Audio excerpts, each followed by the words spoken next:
watching from. Now, let's dive into today's story. Chapter 1. Ashes and Papers.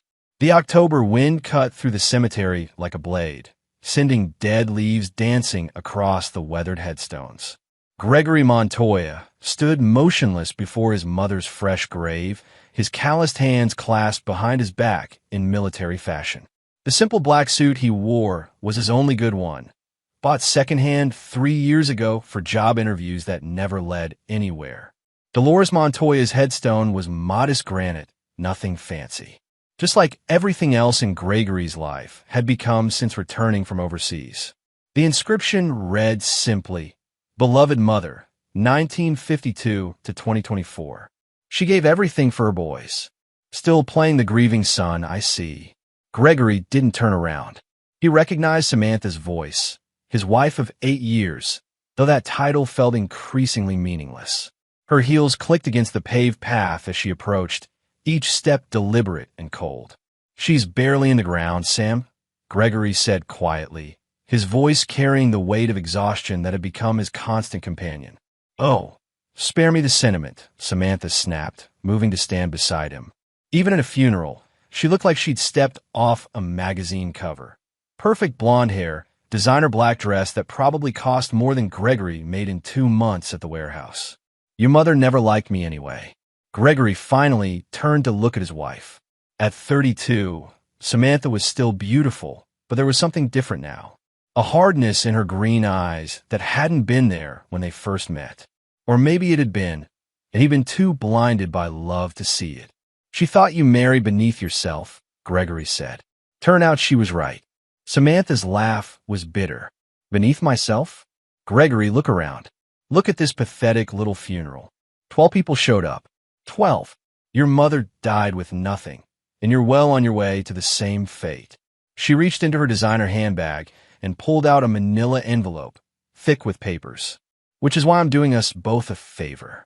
Gregory stared at the envelope, understanding flooding through him like ice water. "Here? Now."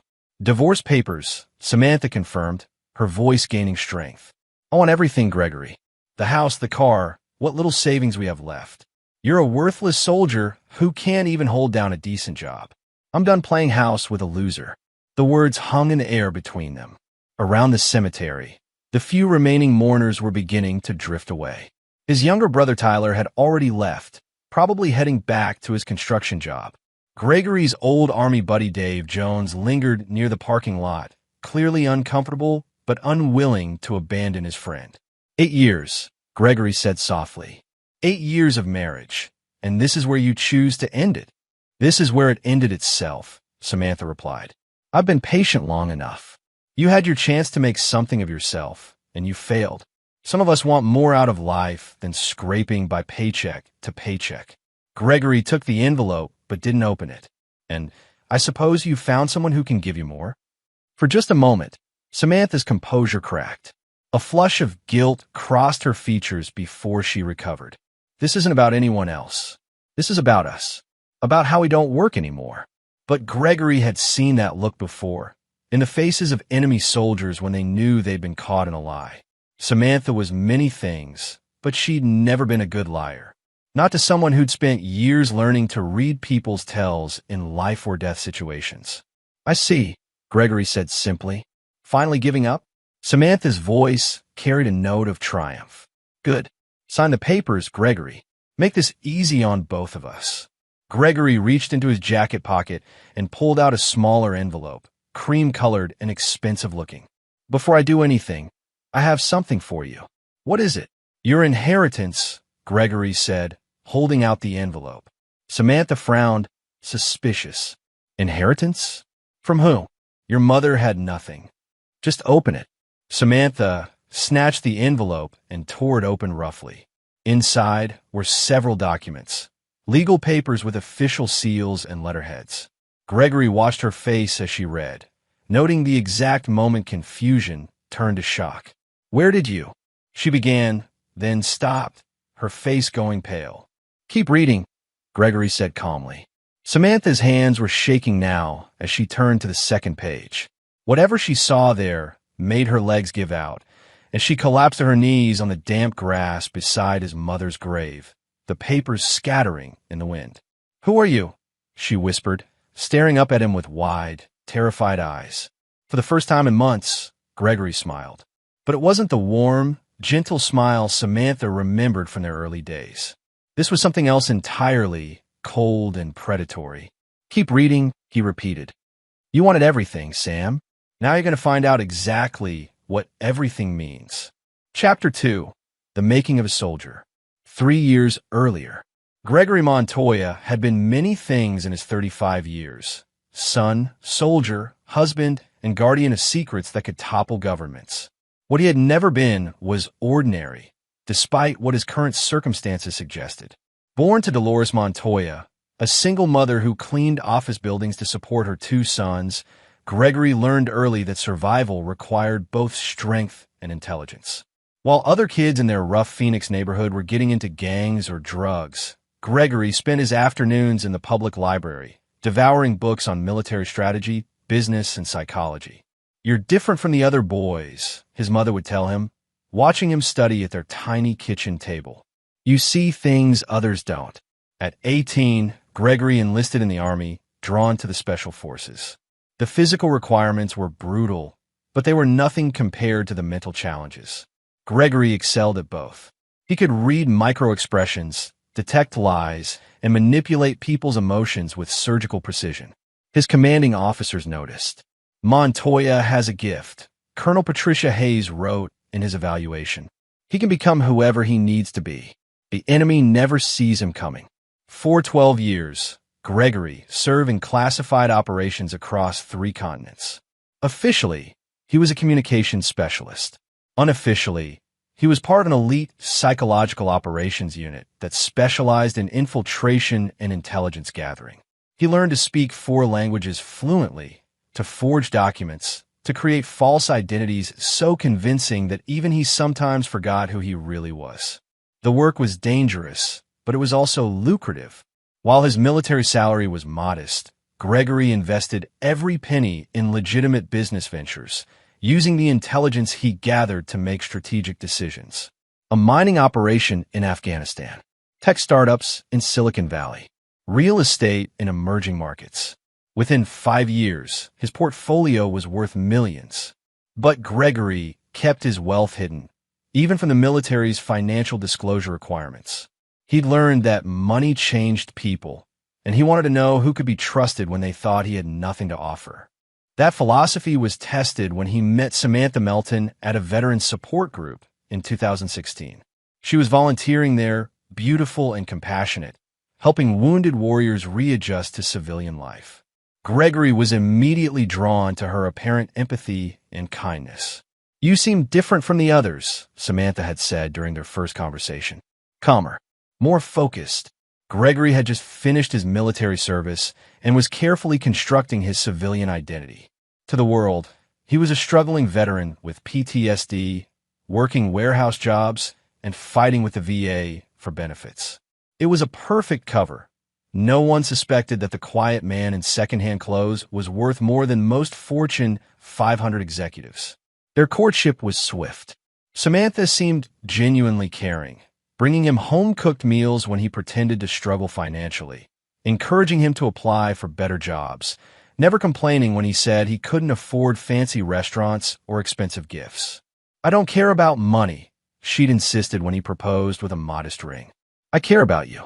They married in a small ceremony at his mother's church. Gregory's military buddy Dave Jones was his best man, one of the few people who knew at least part of the truth about Gregory's capabilities, if not his wealth. "You sure about this, brother?" Dave had asked the night before the wedding. "Something about her feels calculated." "Everyone's calculating," Gregory had replied. "The question is what they're calculating for." For the first few years, Samantha seemed content. She worked as a medical receptionist while Gregory maintained his cover, taking jobs at warehouses and loading docks. He deposited his modest paychecks into their joint account, while his real wealth accumulated in hidden offshore accounts and shell corporations. But as time passed, Gregory began to notice changes. Samantha grew more critical of their lifestyle, more resentful of their financial limitations. She started working late more often, claiming extra shifts at the medical clinic. She became secretive about her phone, protective of her computer. Gregory's training kicked in. He began surveillance, not the high-tech government variety, but simple observation. Samantha was having an affair with Dr. Brad Mullen, one of the physicians at her clinic. Mullen was everything Gregory appeared not to be. Wealthy, successful, driving a BMW, and living in a mansion in Scottsdale. The betrayal cut deeper than any physical wound Gregory had received in combat. Not because he loved Samantha. He realized now that what he'd felt was more projection than genuine emotion, but because she had proven his worst suspicions about human nature. Given the choice between loyalty to a struggling veteran and the easy wealth of a successful doctor, she chose wealth. Gregory could have confronted her immediately, could have revealed his true financial status, and fought for the marriage. Instead, he chose to wait and watch. If Samantha was capable of this level of deception, he wanted to know exactly how far she would go. The answer came at his mother's funeral, in the form of divorce papers served at graveside. Samantha wasn't just leaving him. She was kicking him while he was down, trying to take even the little he appeared to have. That was when Gregory Montoya, the man who had toppled terrorist networks and dismantled criminal organizations, decided to remind the world why his enemies had learned to fear him. The soldier was done playing the victim. Chapter 3. The Art of War. Present day, 1 week after the funeral. The warehouse where Gregory worked his cover job was a monument to mediocrity. Gray concrete walls, flickering fluorescent lights, and a perpetual smell of diesel exhaust from the loading docks. For 3 years, Gregory had punched a time clock here, lifted boxes, and endured the subtle condescension of supervisors half his age. It was perfect camouflage. Now, sitting in his beat-up Honda Civic during lunch break, Gregory reviewed the intelligence files spread across his passenger seat. Old habits died hard, and information warfare had always been his specialty. Dr. Bradley Mullen was a creature of habit and ego. 42 years old, divorced once already, currently the head of cardiology at Desert Ridge Medical Center. His social media was a testament to his narcissism. Photos of his BMW, his golf handicap, expensive dinners at trendy restaurants. He lived alone in a $2.3 million house in Paradise Valley, with a mortgage that consumed most of his substantial income. What Brad didn't post about was his gambling problem. Gregory's financial investigation had revealed a pattern of large cash advances, trips to Las Vegas, and several loans from questionable sources. Dr. Brad Mullen was living paycheck to paycheck, just like the man whose wife he was stealing. Gregory's phone buzzed. A text from Samantha. "Have you signed the papers yet? My lawyer says you're stalling." Instead of responding, Gregory dialed a number he hadn't called in 2 years. Montoya Group International, answered a crisp female voice. "April Mooney, please. Tell her it's Gregory." April Mooney had been Gregory's personal attorney for 6 years, though she knew him only as the CEO of a private military contracting firm. To her, Gregory Montoya was a successful businessman who preferred to keep a low profile. She had no idea he was currently wearing a warehouse uniform and eating lunch from a vending machine. "Gregory." April's voice warmed considerably. "Where have you been? I've been trying to reach you for months." "I've been undercover," Gregory said, which was technically true. "I need you to prepare some documents." "Of course." "What kind of documents?" "Divorce papers. And I want you to contact a Dr. Bradley Mullen at Desert Ridge Medical. Tell him you represent a consortium of investors interested in purchasing his debt portfolio." There was a pause. April Mooney was brilliant, which was why Gregory paid her 7 figures annually. "Are we acquiring someone's financial obligations for leverage purposes?" "We're creating opportunities for negotiation," Gregory corrected. "Also, I need you to establish a new shell company. Something medical sounding. Phoenix Healthcare Solutions should work." "Gregory, what exactly are you planning?" "Justice," Gregory replied. "How quickly can you move on the debt acquisition?" "If the price is right, 72 hours. Money is no object. Buy it all. Credit cards, personal loans, the works. I want Dr. Mullen to owe us, not some bank in Delaware." After ending the call, Gregory returned to his surveillance notes. He'd been watching both Samantha and Brad for weeks, documenting their routines, their vulnerabilities, their assumptions about the world around them. They thought they were clever, sneaking around behind the back of a broken-down veteran. They had no idea they were being hunted by someone who had brought down terrorists for a living. That evening, Gregory's younger brother Tyler stopped by the small apartment Gregory maintained as part of his cover. Tyler worked construction and was one of the few people who knew Gregory wasn't entirely what he seemed, though he didn't know the full extent of it. "You doing okay, man?" Tyler asked, cracking open a beer. "I know Mom's death hit you hard, and now this divorce stuff?" "I'm fine," Gregory assured him. "Better than fine, actually. I'm starting to remember who I am." Tyler frowned. "What does that mean?" "It means I've been playing a role for too long, being someone I'm not. Sometimes you have to stop pretending to be weak and remind people why they should have been afraid all along." "Greg, you're starting to sound like you did when you first came back from overseas." "That scares me." Gregory looked at his younger brother, honest, hardworking Tyler who saw the world in simple terms of right and wrong. "Remember when we were kids and Tommy Vasquez kept taking your lunch money?" "Yeah, until you made him stop." "How did I make him stop?" Tyler was quiet for a moment. "You didn't fight him. You found out he was scared of spiders and put a tarantula in his locker. He never bothered me again." "Exactly. I didn't beat him up. I found his weakness and exploited it psychologically. Violence is for people who lack imagination." "What are you planning to do to Samantha and this doctor?" Gregory smiled, but it didn't reach his eyes. "I'm going to give them exactly what they deserve. Nothing more, nothing less." 2 days later, Gregory implemented the first phase of his plan. He began showing up at places where Samantha and Brad met, always just barely visible, never acknowledging them, but ensuring they saw him. The coffee shop near the medical center. The parking garage where they kissed between stolen moments. The hotel bar where they planned their future together. He wasn't following them exactly. He was simply existing in their space. A ghost from Samantha's conscience, a reminder that actions have consequences. The psychological pressure was immediate. Samantha's text became more frantic. "Why haven't you signed the papers? Are you trying to make this difficult? Just let me go." But Gregory wasn't holding on. He was positioning his pieces on a chessboard that neither Samantha nor Brad realized they were playing on.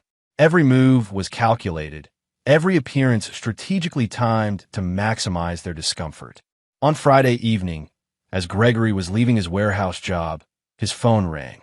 The caller ID showed a number he'd been expecting. "Mr. Montoya, this is Dr. Bradley Mullen. I believe we need to talk." "About what, Dr. Mullen?" "About my wife," Brad said, his voice tight with barely controlled anger. "Stay away from Samantha, or we're going to have a problem." Gregory let the silence stretch for exactly 7 seconds, long enough to create discomfort, not long enough to seem unnatural. "Doctor, I think you may be confused about who has problems here. But if you'd like to discuss it, I'm sure we can arrange a meeting." "Good. Tomorrow, noon, Desert Ridge Golf Club. Come alone." "Wouldn't dream of bringing anyone else," Gregory replied, already smiling as he hung up. Dr. Bradley Mullen had just volunteered to walk into Gregory's trap. Chapter 4. The Doctor's Dilemma. The Desert Ridge Golf Club was exactly the kind of place Gregory had expected Brad Mullen to choose for their confrontation. Expensive, exclusive, and designed to intimidate people who didn't belong. The clubhouse reeked of old money and older prejudices, with polished wood paneling and portraits of distinguished white men lining the walls. Gregory arrived precisely at noon, wearing the same thrift store khakis and polo shirt he wore to job interviews. The hostess looked him up and down with barely concealed disdain before reluctantly leading him to the bar area where Brad was waiting. Dr. Bradley Mullen was everything Gregory had expected from his research: tall, conventionally handsome, with the kind of artificially perfect smile that came from expensive dental work. He wore golf attire that probably cost more than Gregory's monthly salary, and his Rolex caught the light as he gestured dismissively at Gregory's approach. "So you're the famous Gregory Montoya," Brad said without standing or offering to shake hands. "I have to say, you're exactly what I pictured." Gregory took the seat across from him, noting how Brad had positioned himself with his back to the window, a power play meant to put Gregory at a disadvantage with a light in his eyes. It was amateur psychology, the kind of thing taught in weekend seminars about winning through intimidation. "And your Dr. Bradley Mullen," Gregory replied calmly. "Though I understand you prefer Brad when you're not hiding behind your medical degree." Brad's smile faltered slightly. "Let's cut to the chase. I know you've been stalking Samantha and me. It needs to stop." "Stalking is a strong word," Gregory said, signaling the bartender for a coffee. "I prefer maintaining situational awareness. Old military habit." "Right, the military." Brad's tone dripped with condescension. "Samantha told me all about your war stories. Very quaint.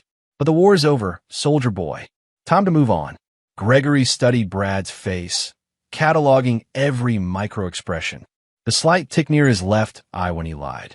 The way his voice pitched higher when he was trying to project confidence he didn't feel. The defensive positioning of his shoulders. "You seem nervous, doctor," Gregory observed. "Is there something bothering you?" "Should there be?" Brad shot back, but Gregory caught the telltale pause, a fraction of a second too long, indicating deception. "I wouldn't know. I'm just a warehouse worker, after all. What could possibly worry a successful cardiologist about someone like me?" Brad leaned forward, dropping his voice. "Look, I'm going to be straight with you. Samantha doesn't love you anymore. Maybe she never did. She wants out, and you need to accept that and move on with your life." "That's interesting advice," Gregory said, accepting his coffee from the bartender. "Tell me, Brad, may I call you Brad? How long have you been sleeping with my wife?" The question hit like a physical blow.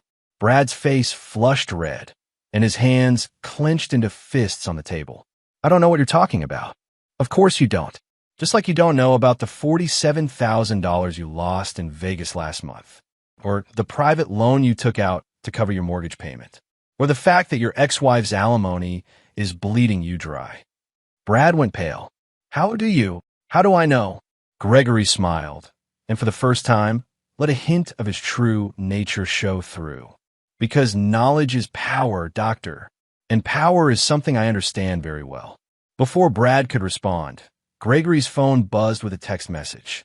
He glanced at it, then showed the screen to Brad. It was from April Mooney.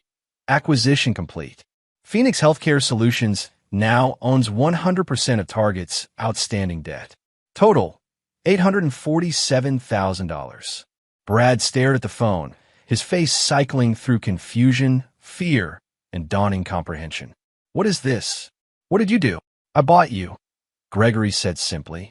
"Every credit card, every personal loan, every outstanding debt you have. As of this morning, you don't owe various banks and lending institutions. You owe me. That's impossible. You're a warehouse worker. You don't have that kind of money." Gregory reached into his wallet and pulled out a business card. Expensive cardstock with embossed lettering. He slid it across the table to Brad, who picked it up with shaking fingers. "Montoya Group International," Brad read aloud. "CO? Gregory Montoya." He looked up, his face ashen. "This is a joke. This has to be a joke. Call the number," Gregory suggested. "Ask for April Mooney, my attorney. She'll confirm that Phoenix Healthcare Solutions, a subsidiary of Montoya Group International, is now your primary creditor. She'll also explain the new terms of your debt." Brad fumbled for his phone, dialing the number with unsteady fingers. Gregory watched with clinical interest as Brad spoke to April, his face growing paler with each word. "That's not possible," Brad was saying into the phone. "The interest rate can't be legal." "What do you mean immediate full payment?" After a few more minutes of increasingly desperate conversation, Brad hung up and stared at Gregory with naked terror. "You just made your debt callable on demand," Gregory explained. "As of right now, you owe Phoenix Healthcare Solutions $847,000, payable immediately upon request. The interest rate is 18% annually, compounded daily. That's perfectly legal in Arizona, by the way, for commercial debt agreements. This is insane. I can't pay that kind of money.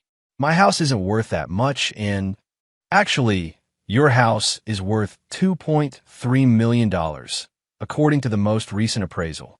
Of course, you still owe $1.9 million on the mortgage, so your equity is only about $400,000.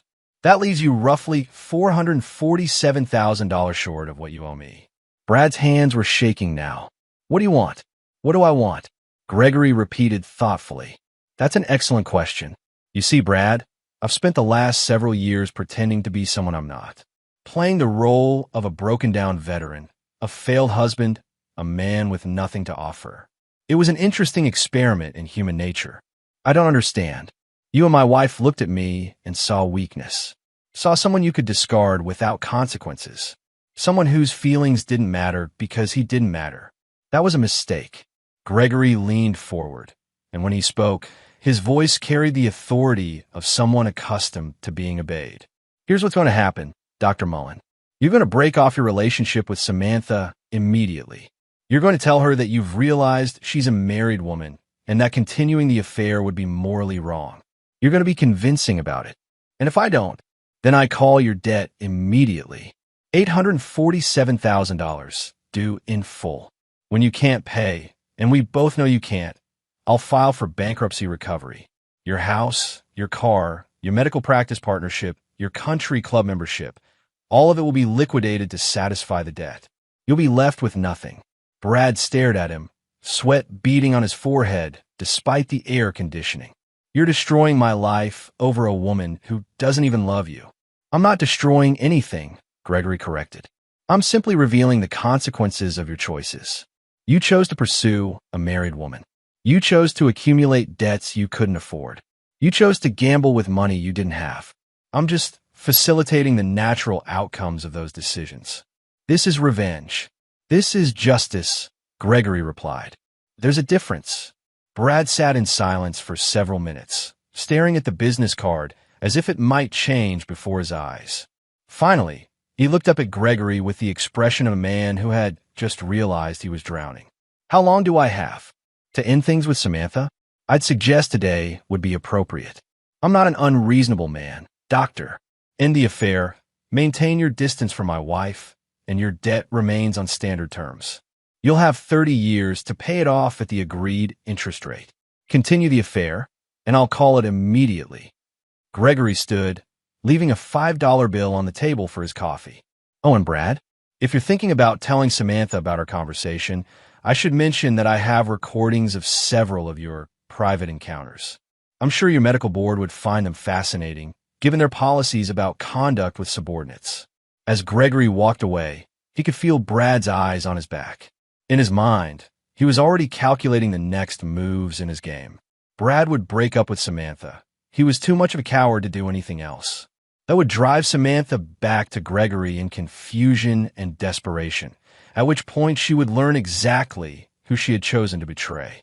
The warehouse worker was gone. Gregory Montoya was back, and he was just getting started. Chapter 5, The Web Titans. Samantha Montoya's world began unraveling on a Tuesday evening at precisely 6:47 p.m.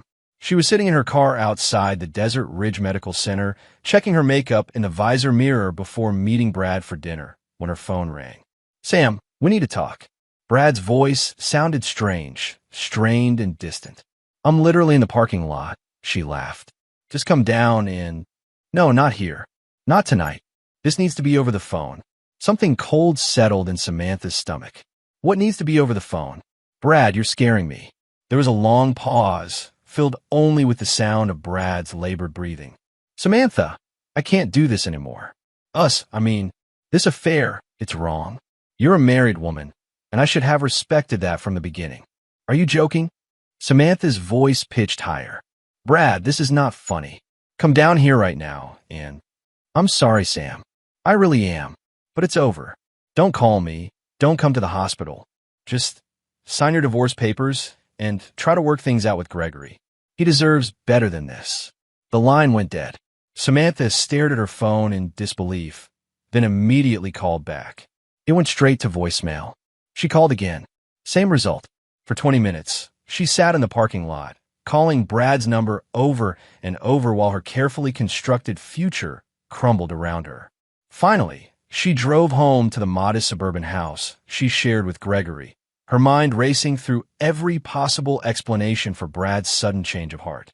Gregory was sitting at the kitchen table when she walked in, still wearing his warehouse uniform and eating a sandwich that looked like it came from a gas station.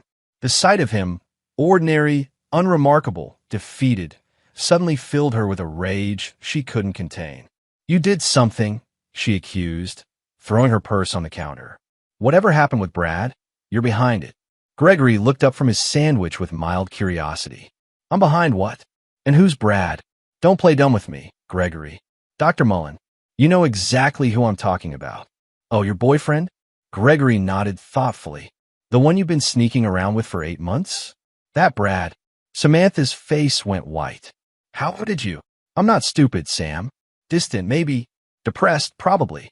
But not stupid." Gregory set down his sandwich and studied his wife with the same clinical detachment he might show a laboratory specimen. "Working late at the clinic every night, new clothes you can't afford, that little smile you get when you're texting someone who isn't me. Did you really think I wouldn't notice? If you knew, why didn't you say anything?" "Because I want to see how far you'd go," Gregory replied. "Turns out, the answer is divorce papers at my mother's funeral." That was quite a performance, by the way.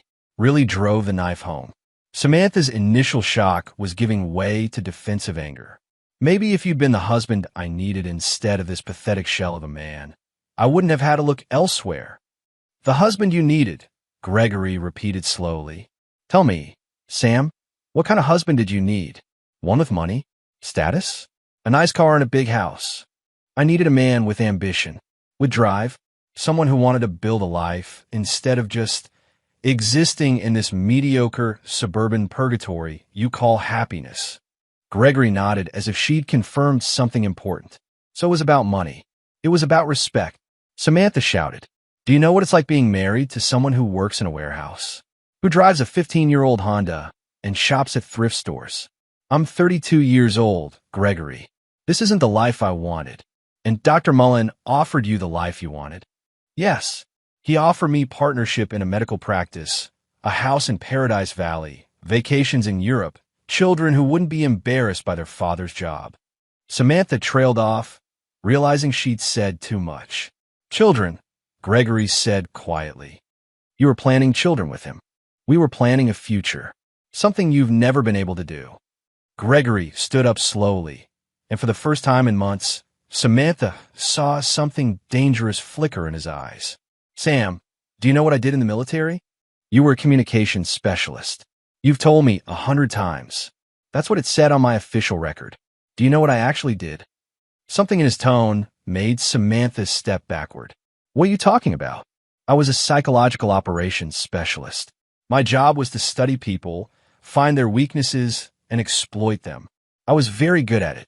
Gregory moved closer, and Samantha found herself backing toward the wall. "For 8 years, I've been studying you, Sam. Learning what makes you tick, what you want, what you fear, how you think. You're scaring me." "Good. Fear means you're finally paying attention." Gregory stopped just close enough that Samantha could smell his aftershave, the cheap drugstore kind she'd always nagged him to replace. "You want to know why Brad suddenly broke up with you?" "Because I reminded him that actions have consequences." "What did you do to him?" "I bought his debts. All of them. $847,000 worth. As of yesterday, Dr. Bradley Mullen owes me nearly $1 million, callable on demand." Samantha stared at him in confusion. "That's impossible. You don't have that kind of money." Gregory reached into his back pocket and pulled out his wallet. From it, he extracted a black credit card with no spending limit and slid it across the counter to her.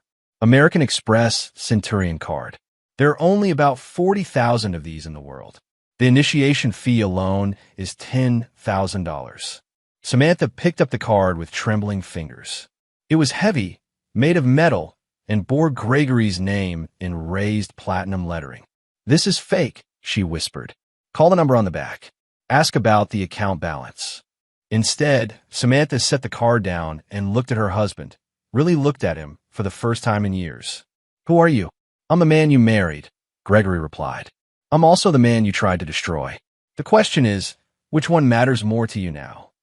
Before Samantha could answer, Gregory's phone buzzed with a text message. He glanced at it and smiled, a cold expression that never reached his eyes.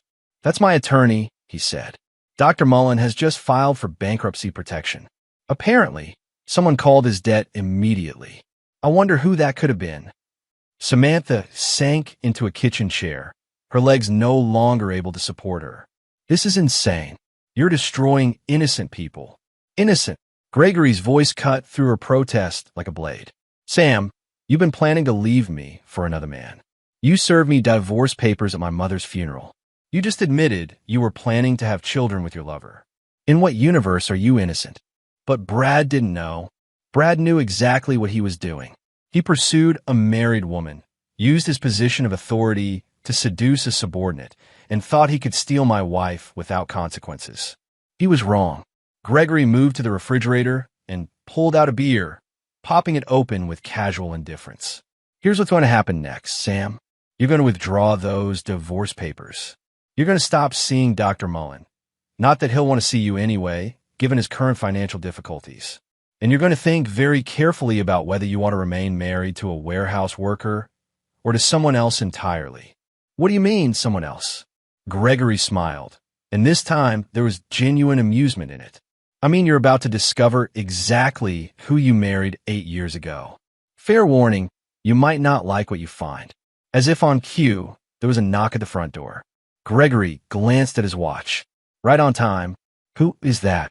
Your inheritance, Gregory said, walking toward the door. The one I mentioned at the cemetery. I think it's time you learned about your husband's family business. Through the front window, Samantha could see a black Mercedes sedan in their driveway and a woman in an expensive suit standing on their doorstep. Nothing about this moment fit with the reality she thought she knew. Gregory opened the door, and the woman stepped inside with the confidence of someone accustomed to deference. Mrs. Montoya, she said, extending a manicured hand to Samantha. I'm April Mooney, your husband's attorney. We have quite a lot to discuss. As the implications began to sink in, Samantha realized that everything she thought she knew about her life had been carefully constructed lies. The only question now was whether Gregory was saving her from her mistakes or about to bury her beneath them. Chapter 6. Revelations and Reckonings. April Mooney commanded the modest living room like a boardroom, her $3,000 suit and Hermes briefcase transforming the space from suburban ordinary to something approaching corporate significance. She arranged her documents on the coffee table with methodical precision while Samantha sat frozen on the couch, still processing the seismic shift in her reality. Before we begin, April said, adjusting her wire-rimmed glasses, I should clarify my role here. For the past 6 years, I've represented Montoya Group International and its various subsidiaries. This is the first time I've had the pleasure of meeting the CEO's wife. CEO? Samantha's voice cracked on the word. Gregory, still wearing his warehouse uniform, sat across from them in his usual recliner. The one Samantha had always nagged him to replace because it didn't match their decor. Now she wondered if he'd kept it as part of his elaborate disguise. Mrs. Montoya, April continued, opening her briefcase. Your husband is one of the most successful private military contractors in the United States. Montoya Group International provides security consulting, intelligence analysis, and specialized personnel to governments and corporations worldwide. Our annual revenue last year was $347 million. Samantha looked between April and Gregory, her mind struggling to reconcile this information with the man who brought home pay stubs from Phoenix Warehousing Solutions. That's impossible. Greg works at a warehouse. He makes $12 an hour. That's his cover. April explained patiently. Mr. Montoya has maintained this civilian identity since leaving active military service. It's been quite effective for maintaining operational security and identifying potential security risks. The phrase security risks hung in the air like a physical presence. Samantha felt the weight of its implication settling on her shoulders. Show her the portfolio summary, Gregory said quietly. April handed Samantha a leather folder containing several documents. The first page was letterhead from Credit Suisse Private Banking, addressed to Gregory Montoya. The numbers were staggering. Investment accounts totaling over $200 million, real estate holdings worth $80 million, and business interests spanning 3 continents. "This can't be real," Samantha whispered, but even as she said it, she was remembering things.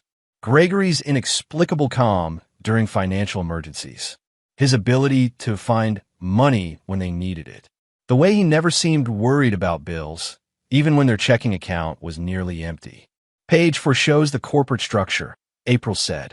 "Your husband owns controlling interests in 17 companies, including the warehouse where he currently works." Samantha flipped to page 4 and found a complex organizational chart. At the top was Montoya Holdings, with Gregory listed as sole owner. Below it, dozens of subsidiaries branched out like a family tree. Phoenix Warehousing Solutions was there, along with companies she'd never heard of: Mountain Peak Security, Desert Storm Logistics, Cactus Financial Services. "You own the warehouse?" she asked Gregory. "On a lot of things," he replied, "including, as of yesterday, Dr. Mullen's debt portfolio." April consulted her notes. "Speaking of which, Phoenix Healthcare Solutions has filed for immediate debt recovery. Dr. Mullen's bankruptcy petition was denied due to fraudulent transfer allegations. He'll need to liquidate his assets to satisfy the obligation." "What does that mean?" Samantha asked. "It means Brad is about to lose everything," Gregory said simply. "His house, his cars, his partnership in the medical practice. By next month, he'll be lucky to qualify for a studio apartment." The callousness in Gregory's voice chilled Samantha more than the financial revelations. This wasn't the man she'd married. Or maybe it was, and she'd never really known him at all. "Why?" she whispered. "Why did you hide all this from me?" Gregory leaned forward, his elbows on his knees, and for a moment she glimpsed the predator beneath the warehouse worker's facade. "Because I needed to know who you really were. What you would do when you thought I had nothing to offer. That's not fair. You lied to me for 8 years. "I maintained operational security," Gregory corrected. "There's a difference. You, on the other hand, committed adultery and attempted to steal my assets through fraudulent divorce proceedings." April cleared her throat diplomatically. "Perhaps we should discuss the legal implications. Mrs. Montoya, your divorce petition includes claims of abandonment and financial neglect. Given the evidence of your husband's actual financial status, those claims could be considered perjury." "Perjury?" Samantha's voice rose to near hysteria. "I didn't know about any of this." "Ignorance isn't a defense when you're making sworn statements to the court," April replied. "However, your husband has asked me to offer you an alternative to criminal prosecution." Gregory reached into his jacket pocket and pulled out a manila envelope, similar to the one Samantha had used to serve him divorce papers, but thicker. "Your real inheritance," he said, sliding it across the coffee table.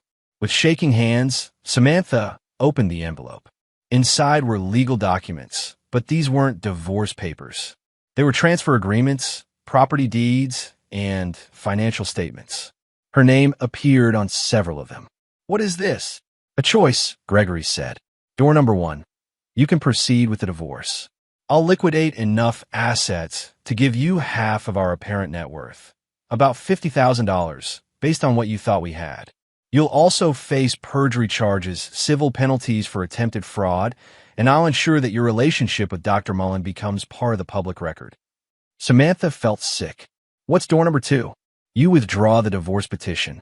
We enter marriage counseling with a therapist of my choosing, someone with appropriate security clearance, to discuss my actual profession.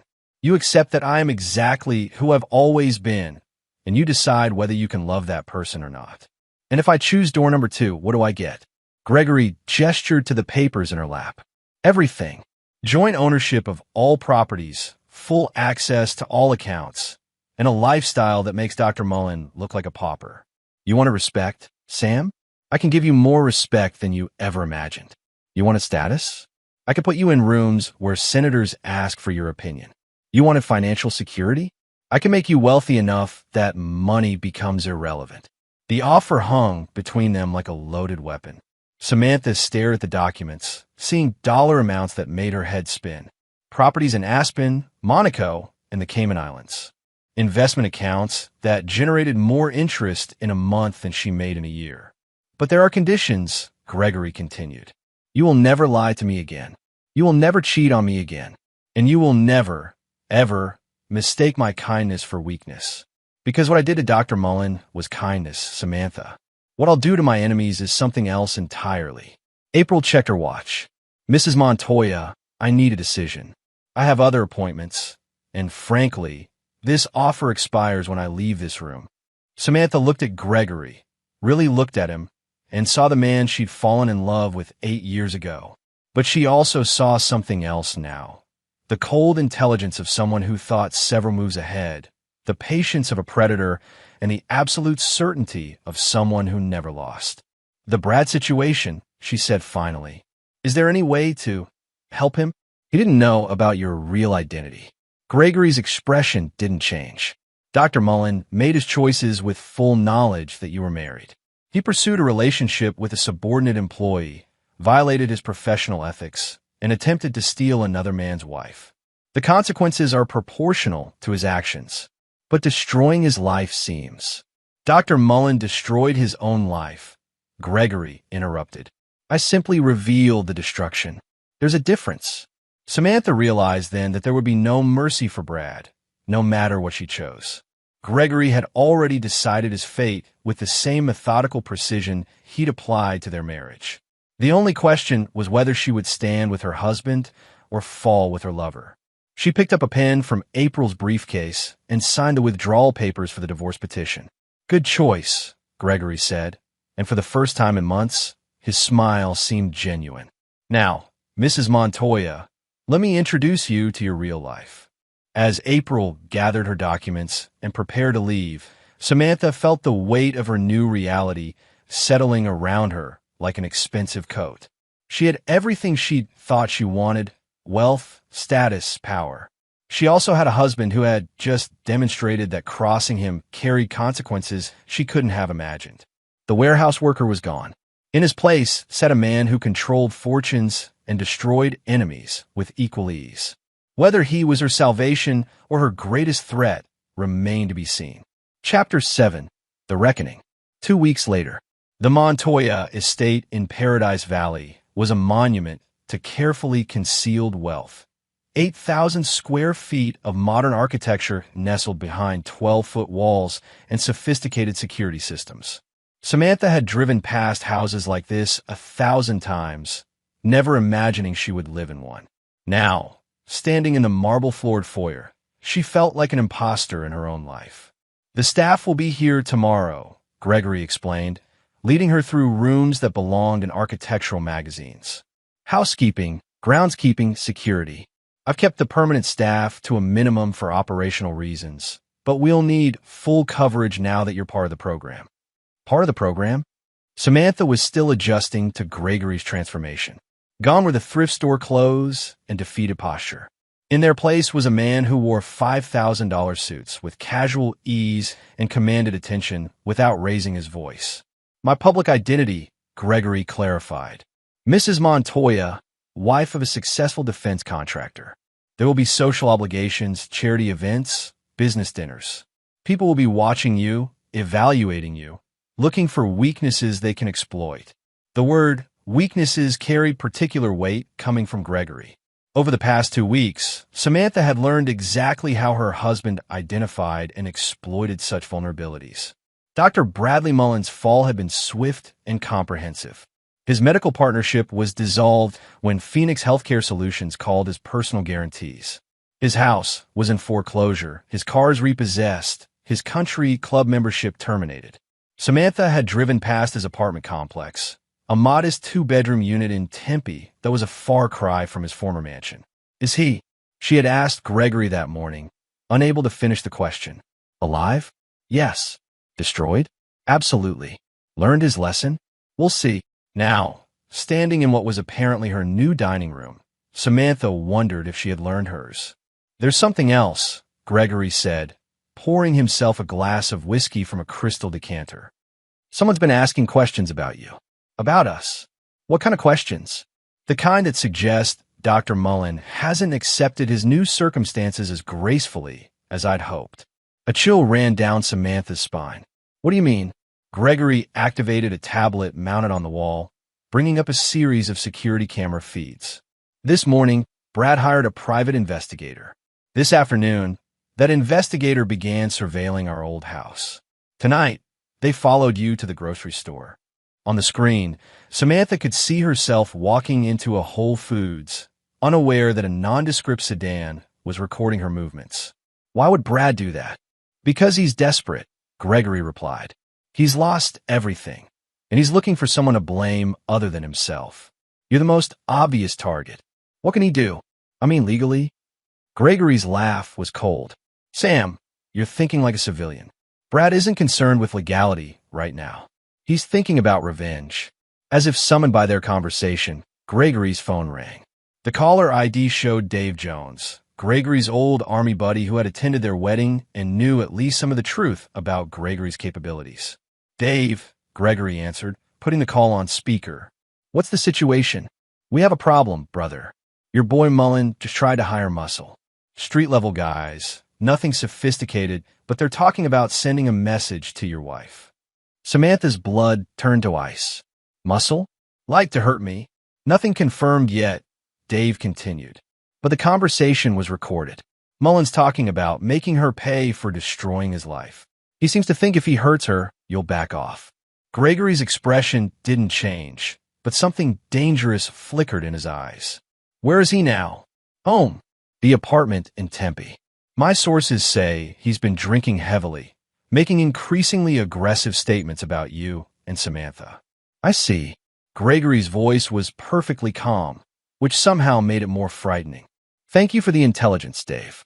We'll handle it from here. After ending the call, Gregory walked to a wall safe hidden behind what appeared to be decorative paneling. He entered a code and withdrew several items. A pistol, which he checked and holstered, a tablet containing various documents, and a small device that looked like a garage door opener. Where are you going? Samantha asked, though part of her already knew. To have a conversation with Dr. Mullen, Gregory replied, shrugging on a jacket that concealed his weapon. He seems to have misunderstood the nature of our agreement. Greg, you can't just... Can't what? He turned to face her, and for the first time since their reconciliation, Samantha saw the soldier he'd once been. Can't protect my wife? Can't respond to threats against my family? What exactly can I do, Sam? I just meant, maybe we should call the police. And tell them what? That a man you were having an affair with is now threatening you? That your husband isn't really a warehouse worker, but a private military contractor with the resources to destroy people's lives? How do you think that conversation would go? Samantha realized he was right. Their situation was far too complex for conventional law enforcement. Then what are you going to do to him? Gregory considered the question seriously. That depends entirely on Dr. Mullen. If he's reasonable, we'll have a civilized discussion about boundaries and consequences. If he's not, he left the sentence unfinished, but the implications hung in the air like smoke. I want to come with you, Samantha said suddenly. Absolutely not. He's threatening me because of our relationship. I should be part of resolving it. Gregory studied her for a long moment. Sam, what I'm about to do isn't something you want to witness. The man you married, the kind, patient warehouse worker, he was real, but he was also just one facet of who I am. The other facets aren't as pleasant. I need to see, she insisted. I need to understand who you really are. After a long pause, Gregory nodded. Fine, but you follow my instructions exactly, and you don't interfere no matter what you see. Understood. Understood. As they drove through the Phoenix night toward Brad's apartment, Samantha reflected on the journey that had brought her here. 3 weeks ago, she had been planning to divorce her husband and marry another man. Now she was accompanying that same husband to confront her former lover about threats of violence. The transformation was surreal, but what troubled her most was how natural it felt. Despite everything, the lies, the manipulation, the calculated destruction of Brad's life, she found herself trusting Gregory completely. Whether that was love, Stockholm Syndrome, or simple recognition of power, she couldn't say. What she did know was that Dr. Bradley Mullen had made a serious mistake in threatening Gregory Montoya's wife. Whatever happened next, Brad had brought it on himself. The soldier was going to war, and Samantha was finally going to see what that meant. Chapter 8. no mercy. Brad Mullen's apartment complex was the kind of place where security consisted of a broken gate and flickering parking lot lights. Gregory parked his Mercedes, not the beat-up Honda he'd driven for 3 years, in a visitor space and surveyed the building with professional assessment. Third floor, Unit 312, he told Samantha. 2 exits from the building, stairwells at each end. His windows face the parking lot, so he'll see us coming if he's watching. Is he dangerous? Samantha asked, noting how Gregory's demeanor had shifted into something cold and tactical. Every desperate man is dangerous, Gregory replied. The question is how dangerous, and whether he's smart enough to recognize when he's outmatched. They climbed the external staircase to the 3rd floor, passing peeling paint and the smell of cigarettes and despair. Gregory moved with the fluid silence of someone trained in urban infiltration, while Samantha tried to match his quiet footsteps. At Unit 312, Gregory positioned himself to one side of the door, the side that would provide cover if someone fired through it. He gestured for Samantha to stand behind him, then knocked twice. "Brad, it's Gregory. Open the door." There was no immediate response, but they could hear movement inside, the shuffle of feet, the clink of glass on glass. When Brad finally spoke, his voice was slurred with alcohol and raw with emotion. "Go away, Greg. I don't want to talk to you." "That's unfortunate," Gregory replied conversationally, "because we really need to discuss your recent conversation with some unsavory individuals about my wife." Silence. Then the sound of multiple locks being undone. Brad opened the door, but left the security chain attached, peering out through the 3-inch gap. He looked terrible, unshaven, bloodshot eyes, wearing the same clothes he'd probably slept in. The smell of whiskey and unwashed bodies wafted through the opening. "I didn't do anything," Brad said, not meeting Gregory's eyes. "You hired Rico Vasquez and Miguel Santos to send a message to Samantha," Gregory stated matter-of-factly. "You offered them $5,000 to hurt her badly enough that I would understand the consequences of destroying your life." "That's not. I never said hurt her. I just wanted to scare." "Brad," Gregory interrupted gently, "remove the chain and let us in. We need to have this conversation properly. I don't have to let you in. This is my home." Gregory smiled, and something in that expression made Brad step backward. "Your home? Brad, you're 3 months behind on rent. Tomorrow morning, Phoenix Property Management, a subsidiary of Montoya Holdings, will file eviction proceedings. Your home is whatever I choose to let you keep." The implications hit Brad like a physical blow. "You own this building too?" "I own a lot of buildings." "Remove the chain, Brad."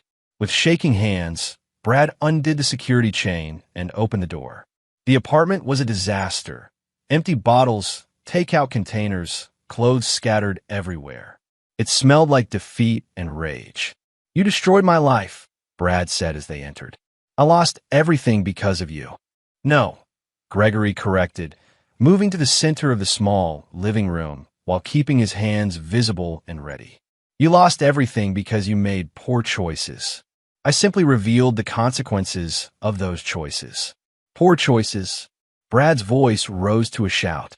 "I fell in love. That's not a crime." "You pursued a married woman," Gregory replied. "You violated your professional ethics. You accumulated debts you couldn't afford. You gambled with money you didn't have. Those were choices, Brad. Each one led to the next." Samantha watched the exchange from near the door, seeing her former lover through new eyes. The confident, successful doctor she'd been attracted to was gone, replaced by this broken, desperate man. She felt pity for him, but also a growing understanding of Gregory's methods. "What do you want?" Brad asked, slumping into a chair that had seen better days. "I want you to call Rico and Miguel," Gregory said, producing his phone. "I want you to tell them the job is canceled and that they should forget they ever met you." "And if I don't?"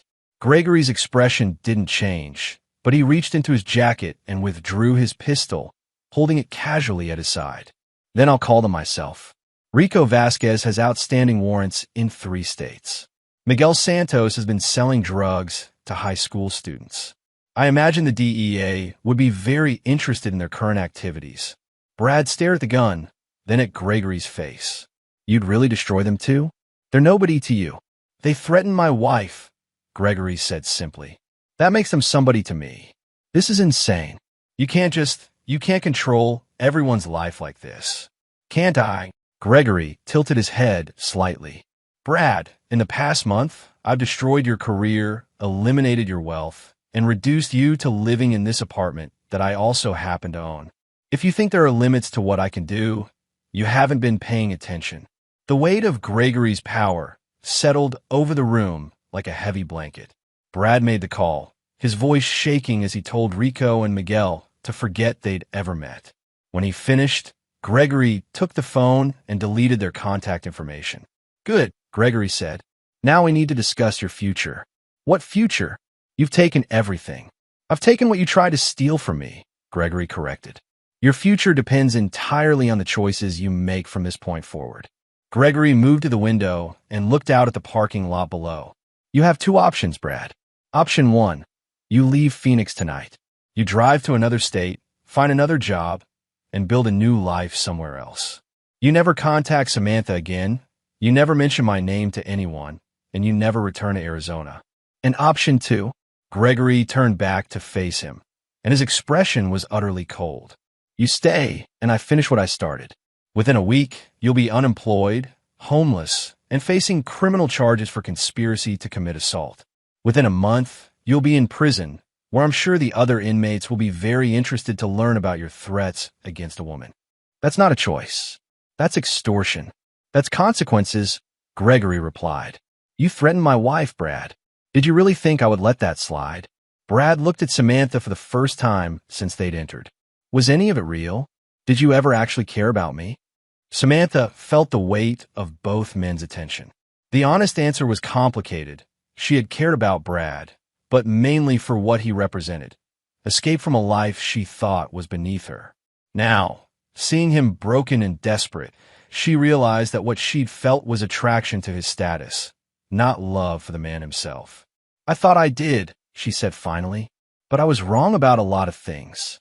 Brad's face crumpled. I lost everything for you. My career, my house, my future. And it meant nothing to you.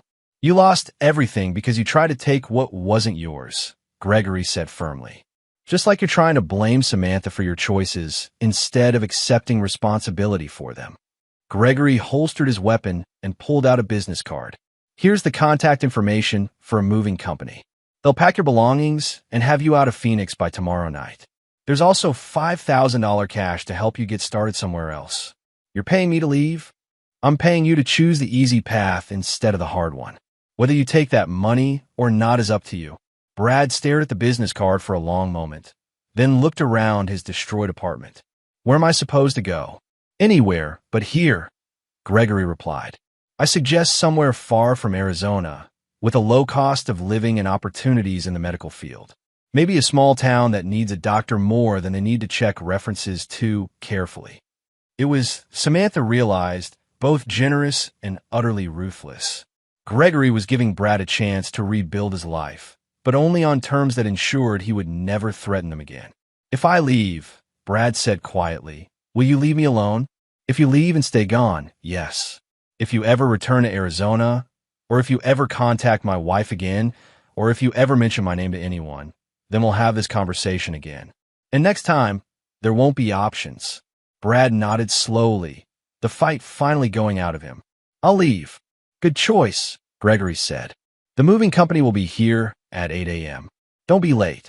As they left the apartment, Samantha felt a mixture of relief and unease.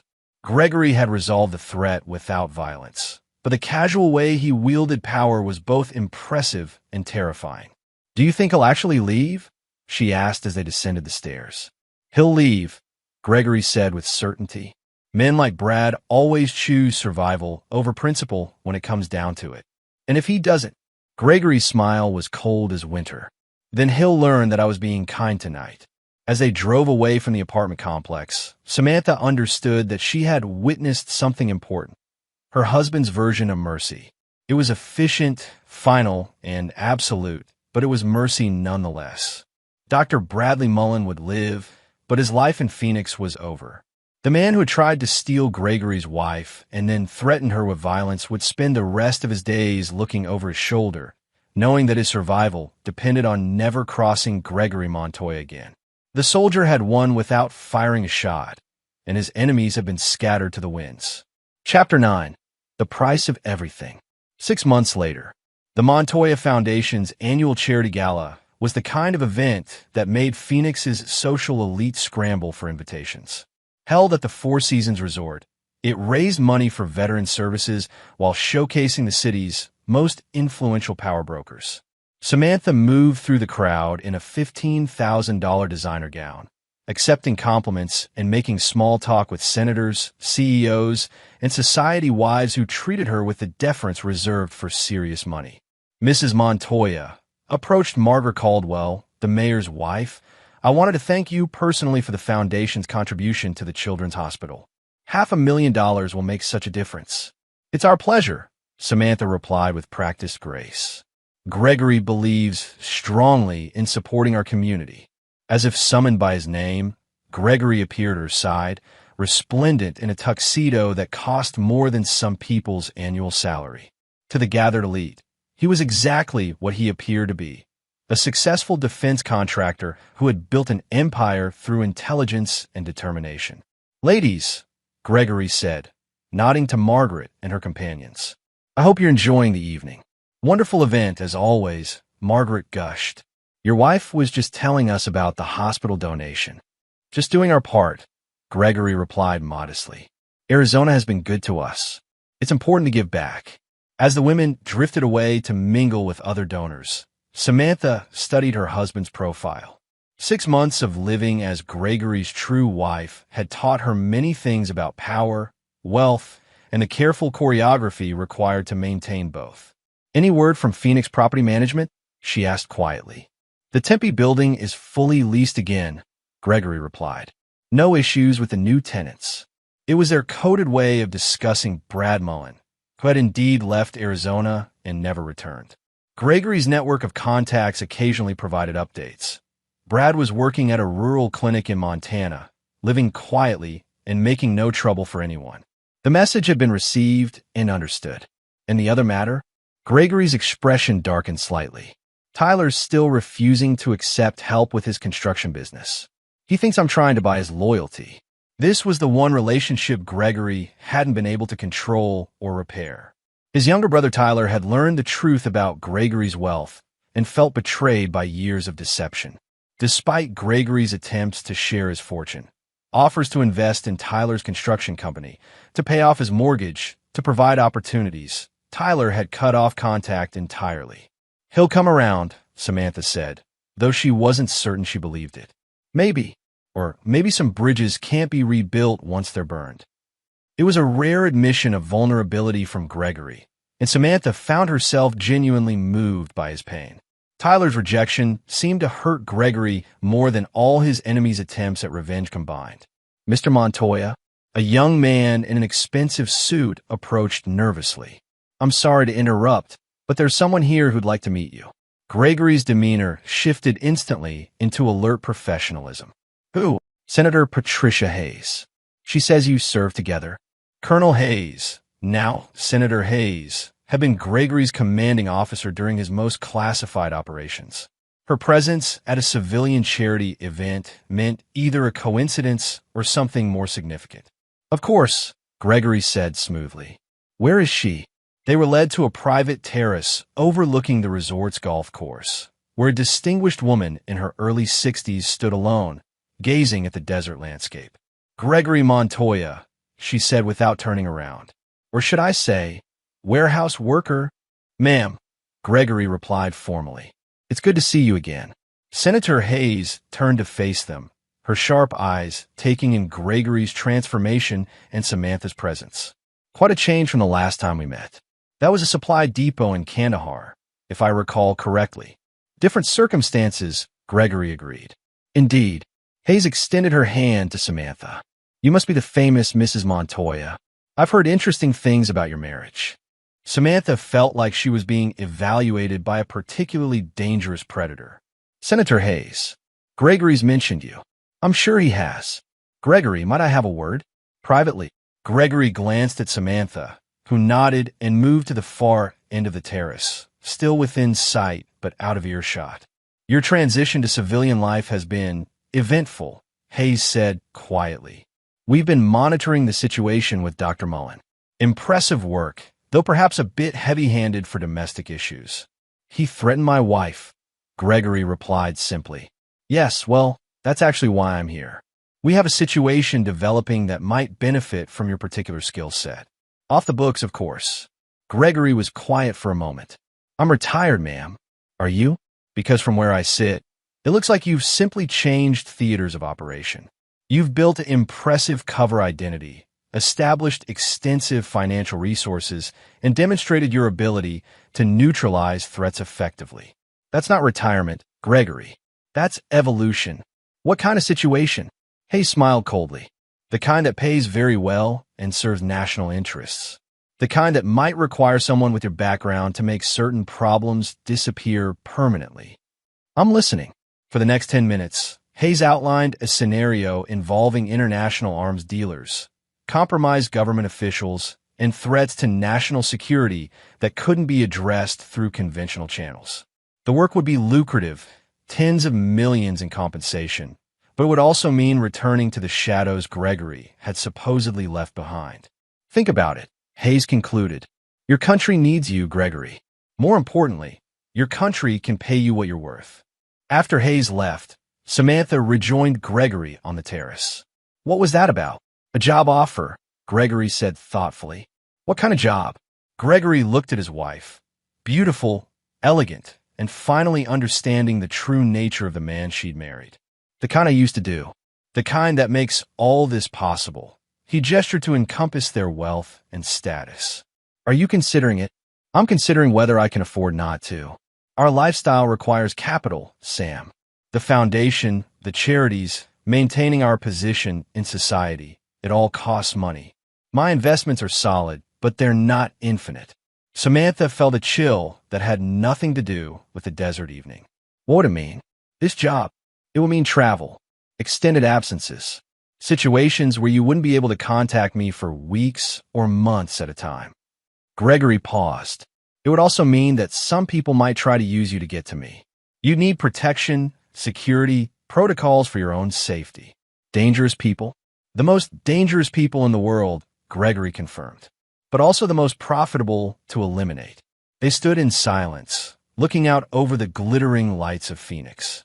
6 months ago, Samantha had been planning to divorce the warehouse worker she thought she'd married. Now she was contemplating life as the wife of an international operator who killed people for money and patriotism in equal measure. If you take this job, she said finally, what happens to us? To our marriage? Gregory turned to face her, and in his eyes she saw the same cold calculation that had destroyed Brad Mullen and built their fortune. That depends on you, Sam. Can you love a man who does terrible things for good reasons?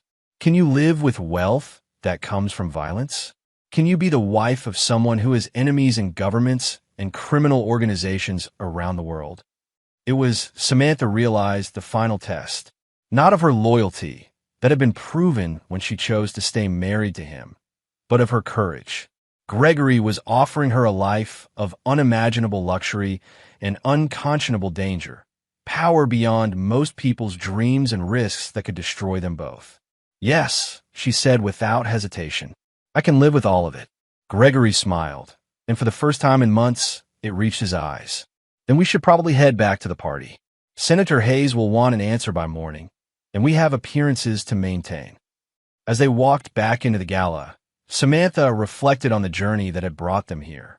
She had started as a woman who thought she deserved better than a warehouse worker. Now she was the wife of a man who could topple governments and had chosen her as his partner in that dangerous work. Gregory had never forgiven her betrayal. She understood that now. He had simply decided that she was more valuable as an ally than as an enemy, and had offered her the chance to earn her place in his world through loyalty and strength rather than love and trust. It wasn't the marriage she had planned, but it was the one she deserved. And as Gregory's hand found hers in the crowded ballroom, surrounded by Phoenix's elite who had no idea what kind of man they were celebrating, Samantha Montoya smiled and accepted her inheritance. A life of beautiful lies and terrible truths, where the price of everything was paid in other people's blood. The warehouse worker was truly gone now, replaced by something far more dangerous and infinitely more valuable. And his wife would stand beside him, no matter how many enemies they made or how many bridges they burned in pursuit of the power that came from never having to forgive anyone who betrayed them. In the end, Gregory Montoya had given his wife exactly what she'd always wanted: everything. The cost would be paid by their enemies, their betrayers, and anyone foolish enough to mistake mercy for weakness ever again. And there you have it. Another story comes to an end. What did you think? I'd love to hear your thoughts in the comments below. If you enjoy this story, consider joining our community by subscribing. It means the world to us. For more stories like this one, check out the recommended videos on screen, and I'll see you there.